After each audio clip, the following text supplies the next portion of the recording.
अभी आप लोगों को ही पढ़ाना है। कार्बोहाइड्रेट से हम स्टार्ट किए थे, कार्बोहाइड्रेट से डाइजेशन से एब्जॉर्प्शन से स्टार्ट किए थे, फिर ग्लाइकोलाइसिस तक गए थे। तो अभी आप लोगों को ही पढ़ाना है। चलिए संगुप्ता, आप बताइए अब क्या क्या पढ़े।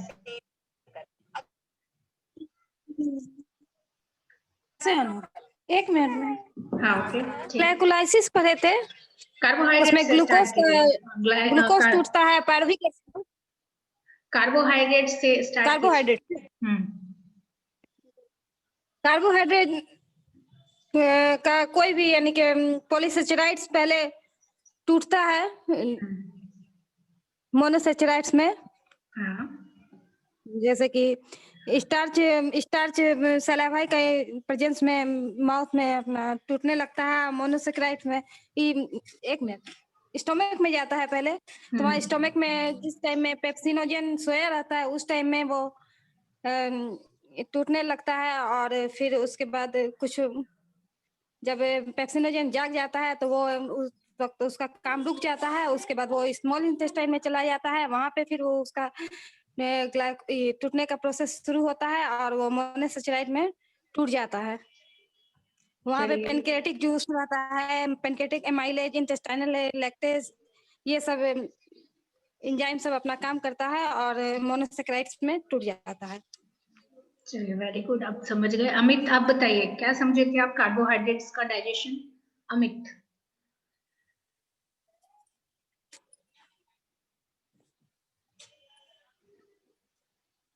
अमित अनम्यूट कीजिए खुद को। ओके ऋतिक। Yes ma'am. आप बताइए क्या समझे थे आप प्रीवियस क्लास में, कार्बोहाइड्रेट्स का डाइजेशन एब्जॉर्प्शन कैसे हो रहा था। कार्बोहाइड्रेट का मैम कार्बोहाइड्रेट का डाइजेशन तो पॉलीसैकेराइड के फॉर्म में हो रही थी। बताइए कैसे हो रहा था। जैसे कि वो फर्स्ट ऑफ ऑल तो पहले 5% हम लोग का डाइजेशन माउथ से ही शुरू हो जाती है स्टार्च के चलते। उसके बाद वो सलेवरी एमाइलेज जो होती है प्रेजेंट सलीवा में, वो तोड़ती हैं फूड को कार्बोहाइड्रेट में।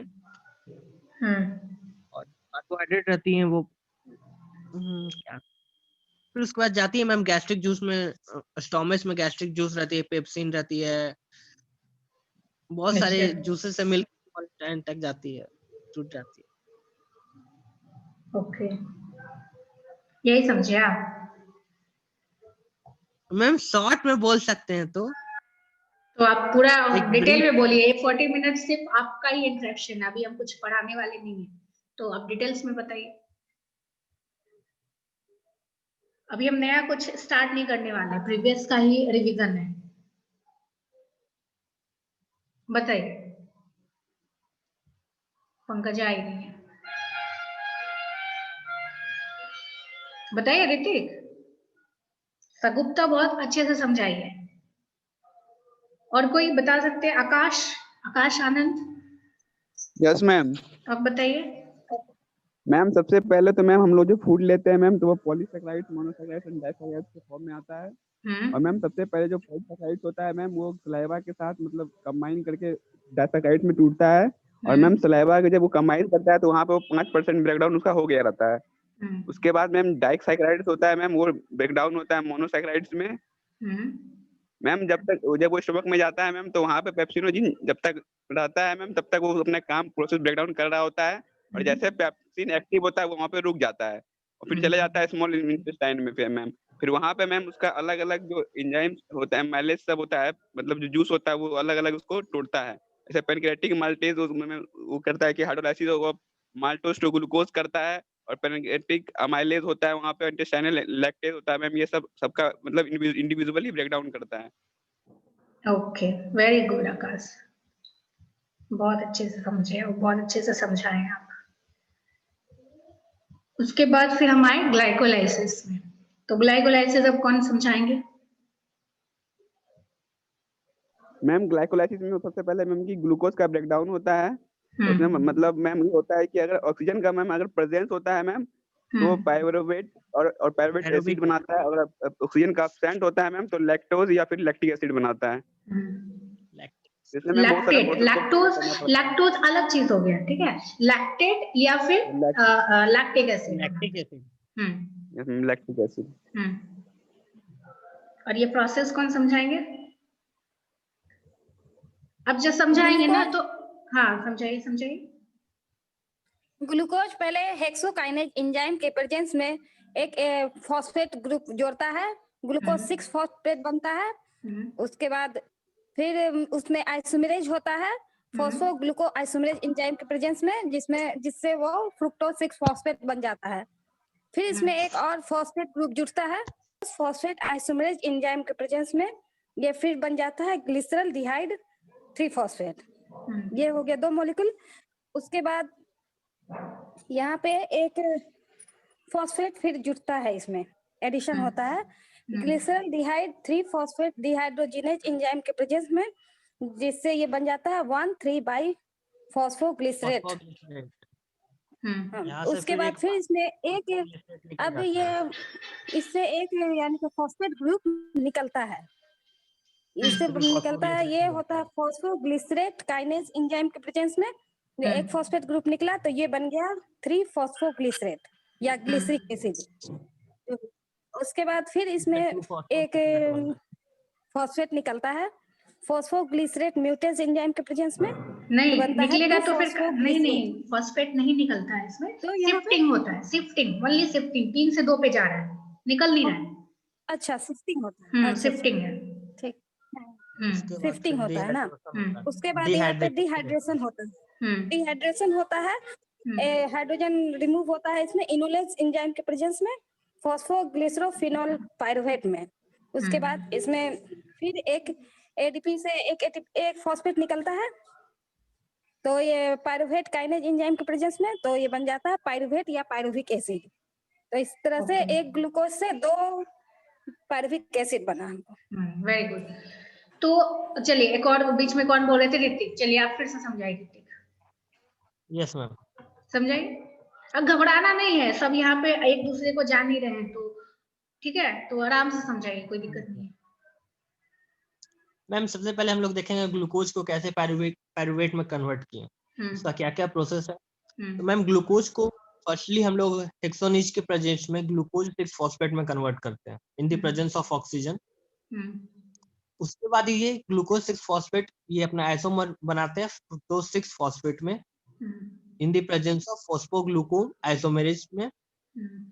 फिर से हम लोग फ्रक्टोज 6 फॉस्फेट में एक फॉस्फेट ऐड करते हैं। तो मैम फ्रक्टोज 6 फॉस्फेट में तो 6 पोजीशन पे ऐड नहीं होगा क्योंकि ये ब्लॉक रहती है, जिसके कारण ये फ्रक्टोज फर्स्ट पे एक फ्रक्टोज ऐड होती है जो फ्रक्टोज 1,6 बाइफॉस्फेट बना देती है। फिर ये फ्रक्टोज 1,6 बाइफॉस्फेट अल्डोज के प्रेजेंस में ये 2 मॉलिक्यूल्स में टूट जाते हैं, इक्वल बराबर में टूट जाते हैं, ग्लिसरॉल्डिहाइड 3 फॉस्फेट और डाइहाइड्रोक्सी एसीटोन फॉस्फेट। और मैम जो ग्लिसरॉल्डिहाइड 3 फॉस्फेट और डाइहाइड्रोक्सी एसीटोन फॉस्फेट जो है ये दोनों एक दूसरे का आइसोमेरेज में है, जो कि ये डाइहाइड्रोक्सी एसीटोन फॉस्फेट बहुत ही हाईली स्टेबल नहीं होती है, ये अनस्टेबल कंपाउंड होती है, जो कि ये फिर से ये ग्लिसरॉल्डिहाइड 3 फॉस्फेट में कन्वर्ट हो जाती है। तो मैम यहाँ पे 2 मॉलिक्यूल्स हो गए ग्लिसरॉल्डिहाइड 3 फॉस्फेट का, तो ग्लिसरॉल्डिहाइड 3 फॉस्फेट डिहाइड्रोजिनेज के प्रेजेंस में ये बन जाती है 1,3 बाइफॉस्फोग्लिसरेट। यहाँ पर से मैम एक फॉस्फोग्लिसरेट जो होती है मैम निकल जाती हैं इन द प्रेजेंस ऑफ फॉस्फोग्लिसरेट। अच्छा एक मिनट फॉस्फोग्लिसरॉल्डिहाइड 3 फॉस्फेट ग्लिसरॉल्डिहाइड 3 फॉस्फेट जो 1,3 बाइफॉस्फोग्लिसरेट बना या ग्लिसरिक एसिड बना, यहाँ पे क्या प्रोसेस हो रहा है? मैम यहाँ पे क्या उसको बोलते हैं हाइड्रोजन एक मैम ऐड हो रही है, मतलब क्या यहाँ पे ऑक्सीडेशन भी हो रहा है प्लस और फॉस्फोराइजेशन एडिशन ऑफ फॉस्फोरस भी हो रहा है, एडिशन ऑफ फॉस्फोराइजेशन हो रहा है, ठीक है, 2 काम हो रहा है। हाँ चलिए आगे 2 काम हो रहे हैं। तो मैम यहाँ पर फॉस्फोग्लिसरेट काइनेज में जो होती है मैम एक फॉस्फोरस निकल जाती हैं जो कि 3 फॉस्फोग्लिसरेट में बन जाती हैं, और यहाँ पे मैम उसके बाद फिर एक फोस्फोरस का एक शिफ्टिंग हो जाती है मैम फॉस्फोग्लिसरेट म्यूटेज के प्रेजेंस में, तो ये हो जाती है 2-फॉस्फोग्लिसरेट। उसके बाद मैम इनोलोज के प्रेजेंस में मतलब डिहाइड्रेशन हो जाती है मैम, H2O निकलती है, ये बन जाती है फॉस्फोपाइरुवेट। और इन द प्रेजेंस ऑफ से मैम पाइरुवेट काइनेज के प्रेजेंस में ये हमारा पाइरुवेट ग्लूकोज बन जाती है। ओके, यही चलिए होगी ग्लाइकोलाइसिस। चलिए, मेरे ख्याल से लगभग लोग समझ गए हैं। और कोई है जो अभी तक ग्लाइकोलाइसिस नहीं समझे हैं या कोई समझाना चाहेंगे तो समझा सकते हैं। इंट्रोडक्शन क्लास ही है, फिर अपना YouTube पे देख के खुश होइएगा कि ये आप ही हैं। और कोई समझाना चाहेंगे?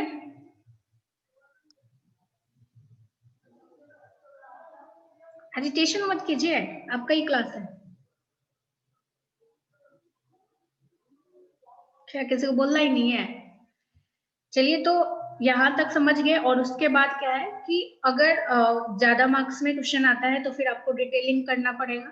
तो जितना चीज आप बोले उसको बस लैंग्वेज में लिखना है। स्टेप 1 स्टेज 2 में जो भी चीज है वो वही चीज है। देखिए, जैसे फर्स्ट में है कि फॉस्फेट ग्रुप ऐड हो रहा है ग्लूकोज में, तो इसके प्रेजेंस में, हेक्सोकाइनेज के प्रेजेंस में, तो स्टेज 1 में सिंपली वही लिखा हुआ है। ठीक है, तो ये जो 10 स्टेज, जो भी जितना भी स्टेज लिखा हुआ है उसमें सिर्फ यही चीज लिखा हुआ है कि क्या फॉर्म कर रहा है, किसके प्रेजेंस में फॉर्म कर रहा है, और एनर्जी जनरेट हुआ या क्या हुआ, इतना ही कुछ है। यहाँ तक में किन्हीं को कोई दिक्कत है?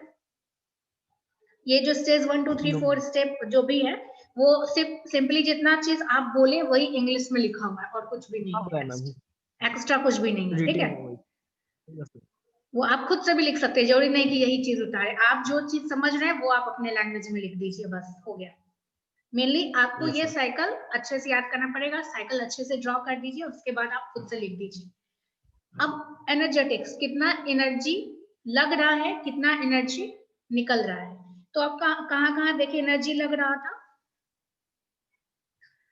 जहाँ पे फॉस्फोराइलेशन हो रहा था वहां पे एनर्जी लग रहा था, या जहाँ पे फॉस्फोरस क्या बोलते हैं डिफॉस्फोराइजेशन हो रहा था, तो कहीं पे आप देखें कि एटीपी से एटीपी बन रहा था, हाँ कहीं पे देखें एटीपी से एडीपी बन रहा था। तो यही यहाँ पे ये चार्ट दिया हुआ है जिसमें कि दिखाया गया है कि कितना टोटल एनर्जी कितना बचता है। तो टोटल एनर्जी कितना बचेगा, जितना यूज्ड हुआ और जितना निकला, दोनों को माइनस करेंगे तो टोटल एनर्जी निकल जाएगा हमारा। जितना निकला में माइनस कर देंगे, जितना यूज हुआ तो उतना एनर्जी बचा, दूसरे काम के लिए आप यूज कर सकते हैं, है ना। आपके पास कुछ अमाउंट पैसे का है, आपका उतना यूज हो चुका है और कुछ बच गया पैसा, तो जो यूज हो चुका है और उसमें आप माइनस कर दिए जितना बचा है आपका पैसा, तो उतना वो रेस्ट काम के लिए आपका बच गया, नेक्स्ट काम के लिए उतना एटीपी आपका बच गया। अब ये एटीपी दूसरा चीज जगह पे यूज्ड होगा। तो सेम चीज यहाँ पे देखिए, एटीपी फॉर्म कितना हुआ है, तो पहला ऑक्सीडेटिव फॉस्फोराइलेशंस में 6 एटीपी फॉर्म हुआ है, डीफॉस्फोराइलेशंस में 2 एटीपी फॉर्म हुआ है, और लास्ट में जो फॉस्फोइनोल पायरुविक एसिड से पायरुविक एसिड बन रहा था वहां पे 2 एटीपी फॉर्म हुआ है। तो 3 जोड़ेंगे तो कितना हुआ, 6 2 8 2 10, टोटल 10 एटीपी। और कंज्यूम कितना हुआ है, तो फॉस्फोरस ग्रुप लगाने के लिए, कोई भी चीज लगाने के लिए आप क्या देखें कि एटीपी लग रहा था, एटीपी आपको देना पड़ रहा था, तो एटीपी देना पड़ रहा था। तो फॉस्फोराइलेशन 1 में 1 एटीपी यूज्ड हुआ है, फॉस्फोराइलेशन 2 जो थर्ड पोजीशन पे आप किए थे फ्रुक्टोज 6 फॉस्फेट को फ्रुक्टोज 1,6 फॉस्फेट बनाने के लिए, वहां पे फॉस्फोराइलेशन, हाँ वही दो फॉस्फेट था, तो बाइफॉस्फेट बनाने के लिए तो 1 फॉस्फेट 1 एटीपी वहां पे लगा था, तो 2 एटीपी, तो 10 में -2 कर दिए, कितना बचा 8। तो टोटल 8 एटीपी इसमें सिंथेसाइज हुआ, और ये एटीपी आप दूसरे काम के लिए यूज कर सकते हैं। तो ग्लाइकोलाइसिस जब भी ग्लूकोज छूटता है तो 8 एटीपी सिंथेसाइज होता है। कोई कंफ्यूजन?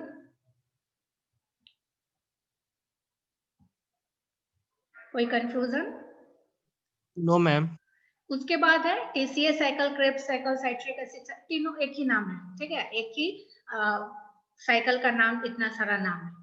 तो ये साइकिल करने के लिए भी थोड़ा टाइम लगेगा, तो आज हम इसको स्टार्ट नहीं करेंगे, नेक्स्ट डे ही करेंगे, और ऐसे ही इंट्रोडक्शन क्लास में इसको खत्म करेंगे। इंट्रोडक्शन में खत्म करेंगे तो उससे क्या होगा कि आप कितना समझे वो हमको समझ में आ जाएगा, ठीक है।